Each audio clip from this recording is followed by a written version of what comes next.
খায়রুল ইসলাম সজীব।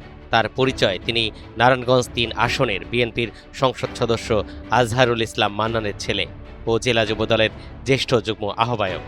যে অনেকগুলো অভিযোগ আছে আমাদের কাছে, আমরা এখন তদন্তের স্বার্থে আমরা এখন কাজ করছি না। তার বিরুদ্ধে অভিযোগ, বিএনপি ক্ষমতায় আসার পর একটি বড় শিল্প গ্রুপের গাড়ি আটকে রেখে চাঁদা দাবি করেছেন। শুধু তাই নয়, বিভিন্ন কারখানায় পণ্যবাহী গাড়ি আটকে টাকা আদায় এবং ঝুটের ব্যবসা নিয়ন্ত্রণ সহ আরও নানা অভিযোগ রয়েছে।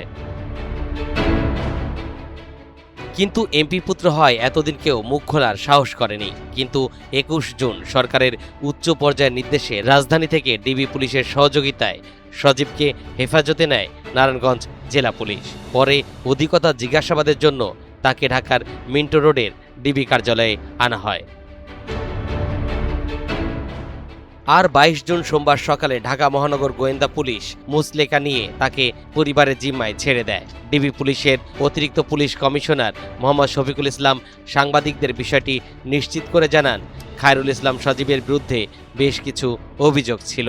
সেসব বিষয়ে তাকে জিজ্ঞাসাবাদ করা হয়েছে। এরপর সকালে তার আত্মীয়ের সহযোগিতায় মুচলেকা দিয়ে ছেড়ে দেওয়া হয়েছে।